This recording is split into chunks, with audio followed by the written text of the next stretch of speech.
आंदोलन जो किए, जिन लोगों ने इस मुकाम तक पहुंचाया, खास करके बिहार के जितने भी स्टूडेंट परेशान हो रहे थे, नेहा बोरा जी जब आए यहाँ पर और उन्होंने जो अपनी बात को रखा, तो सरकार ने उनकी बात को तुरंत इनके बयान के 1 से 2 घंटे के अंदर जो है सरकार में चहलकदमी शुरू हो गई और उन्होंने निर्णय लेके एक चिट्ठी दिया। जो लोग थाना पर अगर पुलिस के कस्टडी में होता तो इस प्रशासनिक चिट्ठी का ये असर होता कि उसको थाना पर से ही छोड़ा जा सकता था, लेकिन जो लोग जेल चले गए इसका मतलब वो जुडिशियल कस्टडी में है, पुलिस कस्टडी में नहीं है। यानी कि परसों गिरफ्तार किया गया था 11 बजे, उनको 24 घंटा से अधिक रखना ही नहीं था जुडिशियल कस्टडी में, उसको 36 घंटा वहां पे रखा गया, जिसके प्रमाण है। तो उस पर आप समझिए कि सरकार की तरफ से डीएम को निर्देश जाना और डीएम के आदेश पर पीपी को जाना, और पीपी का काम है तत्परता के साथ जुडिशरी से रिलीज ऑर्डर लेना। ये इतने चैनल से गुजरेंगे तभी जाके रिलीज होगा। तो अभी हमने आग्रह किया है। छात्र फिर से जीत गए। हम आखिर फिर से जीत गए क्यों कह रहे हैं? क्योंकि इससे पहले छात्रों की मांग थी कि धर्मेंद्र प्रधान इस्तीफा दे, और धर्मेंद्र प्रधान ने इस्तीफा दिया, तब छात्रों की पहली जीत थी। लेकिन इसके बाद छात्रों ने फिर एक मांग कर दी कि इस आंदोलन में जितने भी साथियों को गिरफ्तार किया गया है, डिटेन किया गया है, उन पर मुकदमे दर्ज है, उन तमाम चीजों को वापस लिया जाए, क्योंकि हम अपने हक अधिकार की लड़ाई लड़ रहे हैं। और देखिए, अब बिहार सरकार ने बड़ा फैसला लिया है। सम्राट चौधरी की सरकार ने देर रात एक लेटर जारी किया और साफ कर दिया है कि प्रदर्शन में जितने भी छात्र थे 25 जुलाई को या उससे पहले 22 जुलाई को, उन तमाम लोगों का जो केस है वो वापस लिया जाता है, उन्हें तत्काल रिहा किया जाए। लेकिन क्या इतनी आसानी से उन्हें रिहा कर दिया जाएगा? पूरा मामला क्या है, आखिर पूरी प्रक्रिया क्या है, लीगल प्रक्रिया क्या है, चूंकि लोग जानना चाहते हैं। हमारे साथ शिवनंदन भारती जी हैं, जाने माने वकील है पटना हाई कोर्ट के। शिवनंदन जी, आपने भी मामले को देखा है? जी सर, देखिए उसमें एक टेक्निकल बात है। सबसे पहले तो इसमें जो आंदोलन जो किए, जिन लोगों ने इस मुकाम तक पहुंचाया, खास करके बिहार के जितने भी स्टूडेंट परेशान हो रहे थे, नेहा बोरा जी जब आए यहाँ पर और उन्होंने जो अपनी बात को रखा, तो सरकार ने उनकी बात को तुरंत इनके बयान के 1 से 2 घंटे के अंदर जो है सरकार में चहलकदमी शुरू हो गई और उन्होंने निर्णय लेके एक चिट्ठी दिया। हालांकि ये चिट्ठी कायदे से जिस दिन ये आंदोलन खत्म हुआ था उसी दिन निकल जानी चाहिए थी, तो ये लोग जेल नहीं जाते। अब जरा इस लेटर के में क्या हो सकता है वो हम कानूनी बात आपको बताना चाहेंगे। सबसे पहले लोगों को लग रहा है कि जेल से ही छूट जाएंगे, अचानक छूट जाएंगे, ऐसा नहीं है। अब जो लोग थाना पर अगर पुलिस के कस्टडी में होता तो इस प्रशासनिक चिट्ठी का ये असर होता कि उसको थाना पर से ही छोड़ा जा सकता था, लेकिन जो लोग जेल चले गए इसका मतलब वो जुडिशियल कस्टडी में है, पुलिस कस्टडी में नहीं है। और जुडिशियल कस्टडी में ये जो एग्जीक्यूटिव का लेटर है वो हावी नहीं होता, क्योंकि जज का आदेश एग्जीक्यूटिव पर लागू होगा, बट एग्जीक्यूटिव का आदेश जो है वो जुडिशरी पे लागू नहीं होता है।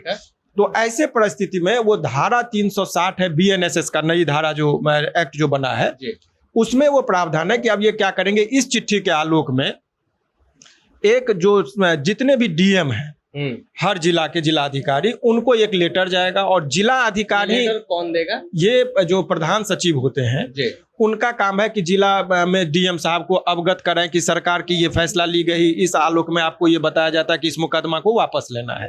उस चिट्ठी के आलोक में अब डीएम साहब क्या करेंगे, हर एक जिला में जो पीपी है, लोक अभियोजक जिसको पीपी कहते हैं बोलचाल में, पब्लिक प्रोसिक्यूटर, उनको वो चिट्ठी देंगे कि ये थाना कांड संख्या सो एंड सो में आपको केस को वापस लेना है।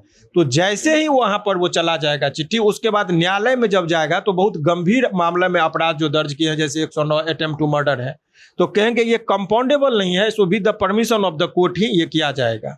तो कहा जाएगा कि इसमें हमको ट्रायल ही नहीं कराना है, क्योंकि सरकार का निर्देश है केसे को वापस ले लेना है, जिसमें राज्य सरकार पार्टी बनी है। तो उसमें उस आधार पर कहा जाएगा, तो वो रिलीज ऑर्डर वहां से जुडिशियल मजिस्ट्रेट कहेंगे ठीक है इनको रिलीज ऑर्डर, फिर जेल सुप्रिंटेंडेंट को जाएगा और जेल सुप्रिंटेंडेंट उस आधार पर लोगों को छोड़ेंगे।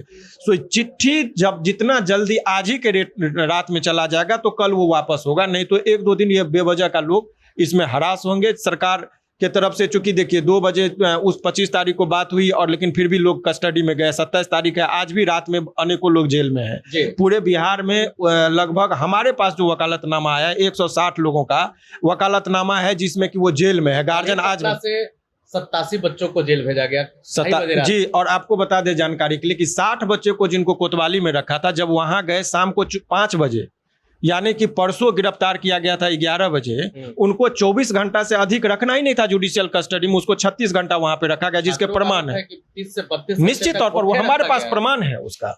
और उसमें बहुत सारे लोग गए थे। पुलिस पदाधिकारियों पर भी कार्रवाई होगी जिन्होंने ये तो सरकार का कैसा निर्देश होता है या कोर्ट उस पर क्या संज्ञान लेती है, जो कि फंडामेंटल राइट जो आर्टिकल 32 उसमें जो फंडामेंटल राइट का गार्जियन बोला गया है, बनाया गया है सुप्रीम कोर्ट को कि कहीं किसी का मौलिक अधिकार का हनन हो तो वो हस्तक्षेप करेंगे। तो अब निर्भर करता है कि सुप्रीम कोर्ट उस पर सुमोटो कॉग्निजेंस लेती है या नहीं लेती, वो जुडिशरी का पार्ट है। लेकिन एग्जीक्यूटिव भी चाहे तो उनको केस कर सकता है। बहरहाल अभी जो मूल लोगों का समस्या है कि बच्चे कब छूटेंगे, तो उस पर आप समझिए कि सरकार के तरफ से डीएम को निर्देश जाना और डीएम के आदेश पर पीपी को जाना, और पीपी का काम है तत्परता के साथ जुडिशरी से रिलीज ऑर्डर लेना। ये इतने चैनल से गुजरेंगे तभी जाके रिलीज होगा। तो अभी हमने आग्रह किया है, जो छात्र नेता जो थे नेहा जी, उनसे हम आके मिले, उन्होंने बहुत ही बारीकी से चीजों को समझने की कोशिश की। और एक तो चीज ये है, दूसरी और अहम बात कि जो प्राइवेट लोग केस किए हैं, जैसे हमारी गाड़ी जा रही, जैसे एक विधायक पर हमला हुआ और विधायक वो केस कर दिए बीजेपी के, वो केस वापस नहीं लेंगे, उसमें जो लोग जेल में चले गए उनका क्या होगा। तो ये एक बहुत बड़ा टेक्निकल है, क्योंकि सरकार जहां पार्टी वहां तो छूट जाएंगे, लेकिन बहुत जगह पुलिस क्या की है कि प्राइवेट लोगों से केस करा दी है। तो उस पर भी इन लोगों को, आंदोलनकारियों को हमने ध्यान आकृष्ट कराया है कि बहुत सारे बच्चे ऐसे हैं जिनको निजी संपत्ति के साथ छेड़छाड़ करने के आरोप में उनको बंद कर दिया गया और प्राइवेट लोगों से इंफॉर्मेंट बना के केस करा दिया गया। तो उनके लिए थोड़ा मुश्किल है। तो उस पर भी हमने उनको बहुत ही विनम्रतापूर्वक ध्यान आकृष्ट कराया कि आप इसको भी संज्ञान में लीजिए और सरकार से आग्रह करिए ताकि वो भी लोग छूट जाए। चलिए, तो आपने शिवानंद भारती जी को सुना, पटना हाईकोर्ट के जाने माने वकील हैं। इन्होंने स्पष्ट तौर पर बताया है कि आखिर छात्र कैसे बाहर निकलेंगे। बातचीत पर आपकी क्या राय है, अपनी राय कमेंट बॉक्स में रखें। वीडियो देखने के लिए आपका धन्यवाद। प्रभातखबर.com, विश्वास वही, रफ्तार नहीं।